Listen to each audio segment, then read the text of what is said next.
Maayong gabi ka natong tanan mga higala, mga suking tig paminaw. Nagatanaw karon sa ato ang YouTube channel, magatuon kita sa pulong sa Ginoo. Pinaagi sa pagtuon sa balaang kasulatan. Ang topiko nga ato nga hisgutan karon mahitungod kini sa balaang kasulatan. Unsa man gyud ang balaan nga kasulatan? Daghan ang mga nagunahuna nga ang balaang kasulatan ordinaryo ra gyud nga libro. Daghan pod ang nagunahuna nga kini walay gahom. Daghan sad ang nagunahuna nga kini usa ka libro lang nga ordinaryo. Apan niini nga kagabhion atong pagatun-an kung unsa gyud ang sulod niining balaang kasulatan. Og kang kinsa kini ang balaang kasulatan ipabasa. Unsay mga sulod niini? Ang balaang kasulatan. Mao niyo ang balaang kasulatan ang karaan nga libro usa kini ka sulat sa Dios. Karong gabhiuna ato ang pagatun-an kung unsa gayud ang balaan nga kasulatan. Nagaingon dinhi unsa ang Biblia. Daghan kay nangutana na. Unya daghan kaayong mga panimalay karon nga dunay mga Biblia apan wala nila kinisusiha og basaha. Pero nagutana diri, naay pangutana, unsa ang Biblia? Ang Biblia mao ang pinakasagradong libro nga kasulatan. Mao ang pinakasagradong libro nga gisulatan sa pulong sa Dios. Diha sa 2 Timoteo 3:16-17 nagasulti diha ngano nga tun-an ang Biblia ug unsay kapuslanan sa pagtuon niini mga higala. Sa 2 Timoteo 3:16 ngadto sa 17 nag-ingon diha, ang tibuok nga kasulatan gituga sa Dios ug may kapuslanan, alang sa pagpanudlo, alang sa pagpamadlong, alang sa pagpanulid ug alang sa pagmatuto sa pagkamatarong, aron ang tawo sa Dios mamahingpit, masinangkapan alang sa tanang maayong buluhaton.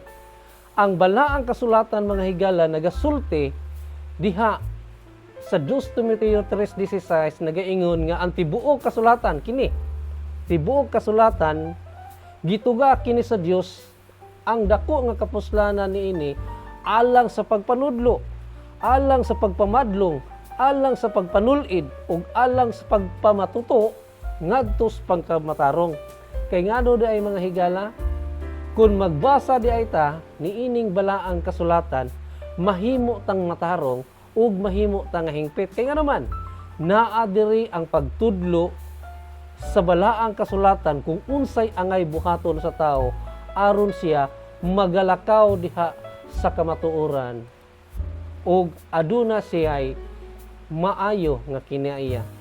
Nagayon diri, ang balaang kasulatan mutudlo pag matuto, mubadlong, pagpanulid, musaway alang sa pagkamatarong, alang sa pagkahingpit, alang sa maayong bulhaton. Unsa may angay ding nato nga ngano nga magatuon tag balaang kasulatan tungod kay adunay maayong bulhaton ang Dios nga iyang ihatag ngadto sa iyang mga katawhan. Mao di ay mga higala nga kita magatuon gayud sa balaan nga kasulatan. Unsay giingon diha sa 2 Pedro 1:20 ngadto 21, kinsa ang nagsulat sa Biblia? Kay daghang mga tawo karon mga higala. Daghan kaayo ang mga nag-ingon nga ang balaang kasulatan kuno dili sila mobasa og di sila motuon ini kay ang nagsulat mga tawo ra. Lisod pod kay mga higala og ang nagsulat niini karabaw. Lisod pod ang nagsulat niini mga baka ug uban pang mga hayop. Pero ang balaang kasulatan dunay gitumbok ug dunay gisulti mahitungod ug alang ug kinsa ang nagsulat niining Biblia karon atong pagatun-an kung kinsa gyud ang nagsulat sa balaang kasulatan. Ang 2 Pedro 1:20 ngadto 21 nagaingon diri, kinahanglan inyong mahibaluan kini una sa tanan nga walay propesiya diha sa kasulatan nga arang kahimuan sa kinaugalingon nga pagsabot. Ang balaang kasulatan mga kaigsunan nagsulti diri nga wala pagyoy propesiya diha sa kasulatan nga arang kahimuan sa kaugalingong pagsabot. Kanang tinahuanon nga pagsabot ba, kanang bitaw pagsabot bitaw nato nga kita ray mo hubad-hubad ya sa balaang kasulatan. Ang balaang kasulatan dili ingon ana mga higala, ang motubag sa balaang kasulatan sa iyang mga pangutana, ang balaang kasulatan na pud. Unsa man? Tungod kay wala may propesya nga miabot sa kabubuton sa tao, hinunua ang nagsulat sa balaang kasulatan mga higala, minanduan sa Espiritu Santo na nagpanulti ang mga balaang tao sa Dios. Sa ato pa mga higala, ang balaang kasulatan dili kini siya mugna sa usa lang ka tawo, kundi sa ka-author nga nagmando sa mga balaang tao sa pagsulat ni ining balaang pulong sa Dios, kundi kadtong mga taong balaan nga binanduan sa Espiritu Santo nga nagpanulti, minanduan sa Espiritu sa Dios nga nagpanulti sa mga matarong pulong o sa maayong balita. Ang Hebrehanon 4:12 nagaingon, may gahom ba ang pulong sa Dios? Kini ba? Mga higala, kamo sa inyong hunahuna, aduna ba yun ni gahom? Kung ato lang yung hunahunaon nga ang balaang kasulatan sa iya halang kaugalingon, naana ni siya gahom. Kaya nga naman, ang balaang kasulatan, pulong kini sa Dios. Sa ato pa, kung pulong kini sa Dios, ang Dios mao'y nagsulat, ang Dios mao'y nagmando sa mga balaang tao, ang Dios mao'y nagmugna niini. Kung imong itumbok mga higala, ang balaang kasulatan aduna gyud siya gahom. Usa may gisulti diha sa Hebrehanon 4:12. May gahom ba ang pulong sa Dios? Kung imong basahon diha, kay ang pulong sa Dios buhi og naglihok nga gamhanan, labi pang mahait kay sa espada nga duhay sulab, ug mudulot ngadto sa gitagbuan sa kalag og espiritu sa mga lutahan og sa mga kauyukan og mutugkad sa mga hunahuna og katuyuan sa kasing-kasing. Ang balaang kasulatan gisulti diha sa Hebrehanon, gidescribe mga higala nga nagtan-aw karon nga kining pulong sa Dios sama sa espada nga duhay sulab. Kabantay mo anang espada, hait ang imabaw, hait sad ang iyang ilalom, duha siya sulab. Sa ato pa, ang pulong sa Dios mudulot ngadto sa kinauyukan or sa kahiladman sa tao. Buot ipasabot mga higala kung magtuon kas pulong sa Dios. Unya ang imong kinabuhi kaniadto dautan, ang imong kinabuhi kaniadto dili maayo, sa pagbasa nimo sa balaang kasulatan, mura ka gitigbas sa espada nga duhay sulab. Mahimo ka mga mabag-o. Ingon ani ang balaang kasulatan, mahimo nga ang tawo mabag-o sa iyang pagbasa sa balaang kasulatan. Dagan kay mga istorya sa atong palibot nga kaniadto ingon ani ang ilang kinabuhi, kaniadto ingon ana ang ilahang mga kinaiya, ingon ana ang ilahang mga bisyo, apan sa diha nga nadunggan og natuon-an nila ang pulong sa Dios ang ilang kinabuhi na nga usab. Ingon ana ang balaang kasulatan mga higala. Unsa nga mga pamaagi sa pagbasa sa balaang kasulatan aron masabtan kung unsa ang gipasabot niini. Ang pagbasa sa balaang kasulatan, pwede di mo siya basahon og usa ka chapter by chapter. Ang imuhang mabasa ni ana matawag na diha og historical, mga history. Naa sa Biblia labi na diha sa Genesis, makita nimo diha ang history, labi na sa chapter 1, makita nimo diha ang history sa pagbuhat sa kalibutan. Pwede sad sa pagtuon sa balaang kasulatan, topical, maghimo ka og topic. For example, ang topic mahitungod sa bautismo, ang topic mahitungod sa kaluwasan, ang topic mahimo nga mahitungod sa impyerno o sa langit ng puloy-anan. Ingon ana ang pagtuon sa balaang kasulatan, pwede nimo siya gamiton og history, pwede pud siya nimo gamiton og topical, depende sa imuha nga pagtuon sa balaang kasulatan. Ang historical, nagaingon diri, mao ang pagbasa sa Biblia nga abanid yun. For example, Genesis chapter 1, pag humani mo basa adto na pud chapter 2. Ang historical ingon ana pagbasa nga abanid aron subay gyud sa kasaysayan. Unsa man ang tapikal? Ang tapikal mao ang pagtuon sa pulong sa Dios. Topiko ngadto sa laing topiko, kinihimuon pinaagi sa pagsusi o research nga makuti aron sa pagtino kung kini tinuod ba. Aduna kay mga topic nga imong pagatun-an, mag-research ka diha sa balaang kasulatan. Ang 2 Pedro 1:20 nagaingon, unsay angayan likayan sa pagtuon sa Biblia. Nagtudlo ang 2 Pedro 1:20 nga aduna di ay mga butang nga angay likayan sa pagtuon diha sa balaang kasulatan. Unsa ka kini mga higala? Nagaingon diri, kinahanglan inyong mahibaluan una sa tanan nga walay propesya diha sa kasulatan nga arang kahimuan sa kaugalingong pagpanabot. Ot ipasabot nga ikaw nga nagbasa, imo harag yung huna-huna ang ipasabot nimo aron mahubad ang Biblia, kundili sa paghubad diha sa balaang kasulatan.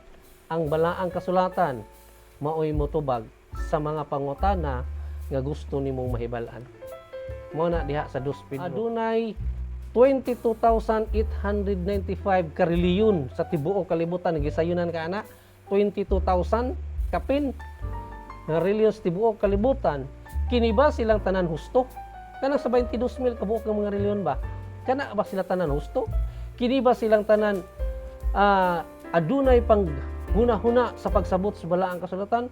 Kining nabugna tungod sa kinaugalingong pagsabot sa Biblia. Unsay angayan natong likayan sa pagtuon sa Biblia? Di ba? Hunahunaan nimo 22,000 ang mga reliyon sa tibuok kalibutan. Pero usara ang Biblia nga tamdan posibles diha sa kadaghan nga natukod nga mga iglesia, ang uban ni ana ilang kaugalingon nga pagsabot. Unsay angayan natong likayan ang kinaugalingong pagsabot sa Biblia. Hinumduman nato ang kinaugalingong pagsabot sa Biblia. Ang pinakamaayo ang pagtuon sa Biblia nga ang balaang kasulatan maoray magatubag. Personal nga opinion, inigbasa nimo, hatagan nimo sa imong personal opinion. Mo ni angay likayan. Personal nga ideya sa pagbasa nimo sa balaang kasulatan, aduna rin kay mugawas nga mga ideya nga gikan ra pud sa imuha. Mao na yung likayan sa pagtuon sa balaang kasulatan. Personal nga pamaagi, kung unsay imuhang nabasa, mausad ang imong paghubad. Personal nga pagsabot, nga mao na imong nasabtan, mao na imuhang isulti ngadto sa mga katawhan alang sa pagpasabot kanila. Dili na pwede mga higala ang kaugalingon nga pagsabot. Kung dili sa pagpangutana mahitungod sa balaang kasulatan, ang balaang kasulatan mga higala maoray say motubag niini. Muna nga muni siya angayan nga likayan sa pagtuon sa balaang kasulatan. Ang angayan nga buhaton sa pagtuon sa Biblia mao kini, pasagdi ang Biblia nga muhubad sa ang kaugalingon. Akong malikon mga higala, pasagdi ang Biblia nga muhubad sa iyahang kaugalingon nga paghubad. Mateo 4:5-6 nagaingon, unsa ang mga kahimanan nga gigamit ni Satanas sa pagtintal kay Hesus? Unsa iyahang kahimanan sa paggamit? Ang Mateo 4:5-6 nag-ingon, unya gidala siya siyawa ngadto sa syudad nga balaan o gitungtong siya sa kahitasan sa templo o giingnan siya, kay ikaw anak man sa Dios, umamba ka, ikaw ngadto sa ubos kay nahisulat na kini nga ang nag-ingon, maghatag siyag sugo sa iyang mga manulunda mahitungod kanimo og sa iyang mga kamot, pagasapnayon ikaw nila aron imong mga tiil dili mahipangdol sa bato. Ang Juan 5:39 nag-ingon, unsa ang pinakadako nga butang nga atong makuha sa pagtuon sa balaang kasulatan? Adunay butang mga higala nga makuha, dako yun. Ang Juan 5:39 nag-ingon, kamo nagasusi sa mga kasulatan. Nganong gitawag ni siya og plural nga giingon nga mga kasulatan? Tungod kay adunay 66 ka mga libro ang Biblia. Mao na nga giingon diha sa Juan 5:39, kamo nagasusi sa mga kasulatan kay nagunahuna man kamo nga pinaagi niini makakaplag kamo sa kinabuhing dayon. Ngani kini mao ang nagapanghimatuod mahitungod kanako. Sa pagsulti ni Ginoong Hesus, iyahang gisaysay nga ang balaang kasulatan nagapanghimatuod nga adunay Dios. Sa ato pa kung walay Biblia, wa ta kailang Dios. Sa ato pa kung walay Biblia, di ka makahibalo og giun sa paghimo ang kalibutan. Ug walay Biblia, dili ta kahibalo kung aduna ba diay balaod ang Dios. Ug walay balaang kasulatan, dili ta mahibalo kung unsaon pagkinabuhi nga matarong. Mao di ay nga ang balaang kasulatan kung atong sundon ang mga gisulat niini kay kini pulong sa Dios, ang tawo makabaton sa kinabuhi nga walay katapusan. Mateo 22:29, unsa ang pinakadako nga sayop sa mga tao karon? Di ba? Kung imong tan-awon ang ato ang palibot mga higala, ang mga tao busy kayo sa ilang trabaho, ang uban busy kayo sa paglingaw-lingaw. Tan-aw dito og mga konsyerto, tan-aw dito og mga kalingawan. Sugal og bisan unsa pa nga mga buluhaton ang naas tao. Unsa ang pinakadako nga sayop gyud sa mga tao karon? Naay sayop ang mga tao karon. Mateo 22:29 nag-ingon, apan kanila mitubag si Jesus nga nag-ingon, nangasayop kamo kay wala kamo makasabot sa kasulatan sa gahom sa Dios. Ang balaang kasulatan mao ang gahom sa Dios. Amos 8:11-12 nag-ingon dire, nganong angayan man nato tun-an ang Biblia karon? Nganong angayan man ginitun-an? Kay wala man gyud nagtuon ani karong panahon na mao na nga nagsulti dinhi nga ngano nga angayan man ginitun-an. Kay wa gyud nagtuon. Angayan usa may angayan ani. Amos 8:11-12, aniya karon ang mga adlaw moabot nga nagaingon ang Ginoong Hiyuba nga diha sa yuta ipadala ko ang kagutmanan, dili kagutmanan sinapay ni sa kauhaw sa tubig, hinunua kagutmanan sa pagpatalinghog sa pulong ni Hoba. Ngano nga patun-on ta karon sa balaang kasulatan? Kay adunay moabot nga panahon nga kagutmanan, dili sa tinapay, dili sa tubig, kundi sa pulong sa Dios. Naadi ay panahon higala nga dili na ta kadungog sa pulong sa Dios, wa nay magwali. Mao na sa atong panahon karon gikinahanglan gyud nga magtuon ta sa pulong sa Dios. Kaya naman adunay moabot nga kita mangita apan dili na ta kakaplag sa pulong sa Ginoo. Og sila maglaroy-laroy gikan sa usang dagat ngadto sa laing dagat ug gikan sa amihanan bisan pa ngadto sa timugan. Sila manalagan ngadto nganhi aron pagpangita sa pulong ni Hoba og sila dili na makakaplag. Ha? Ngano nga magtuon ta karon? Moabot ang panahon nga dili na nato makaplagan pa ang pulong sa Dios. Proverbio 1:24-28 unsay gisulti diha? Kung dili nato dawaton ang tambag sa Dios ug ang iyang pulong, unsay dangatan sa tao? Ang Biblia dako ang iyang ikatambag nato. Pero kung di ta maminaw, unsa man ang mahitabo nato? Proverbio 1:24-28 nag-ingon, tungod kay ako nagtawag og kamo ming balibad. Ang Dios nagtawag karon. Kabantay mo anang karong panahon na ang mga tao busy sa mga konsyerto, busy sa mga lingaw-lingaw. Adunay mga wali gi-invite ang mga tao, di sila maminaw. No? Ang Dios nagtawag apan kamo nagabalibad. Akong gibayaw ang akong kamot ug walay tawo nga nagtagad. Nagtawag ang Dios sa pagpaminaw. Pinaagis mga wali diha sa radyo. Pinaagi diha sa walis mga telebisyon apan way nagtan-aw. Apan gisalikway ninyo ang tanan ko nga mga tambag. Og dili mo buot sa akong mga pagbadlong. Di ba? Dunay mga tao nga di gyud motuo sa Biblia, di gyud motuo ug unsa diha ang mga tambag ug mga pagbadlong. Unsa mahitabo? Ako usab mo katawa sa adlaw sa imong pagkaalaot mo abot ang panahon nga malisod. Nga ang Dios nagtawag karon apan sa katapusan nga panahon nga iya ng panahon sa diha nga mangita kas pulong sa Dios di nakakakaplag. Ug unsay dangatan nimo, ang Dios mo katawa ni anang panahon na. Ug ang Dios magatamay sa diha nga moabot ang imong kahadlok. Wala na'y panahon mga higala sa katapusan nga panahon kay ang pulong sa Dios giandam alang sa pagpagalig-on sa atong kaugalingon karon. Giandam kini alang sa paglahutay sa mga pagsulay ug paglahutay sa mga problema. Ug giandam kini sa katapusan nga panahon kay ang pulong sa Dios maoy magaluwas sa tao.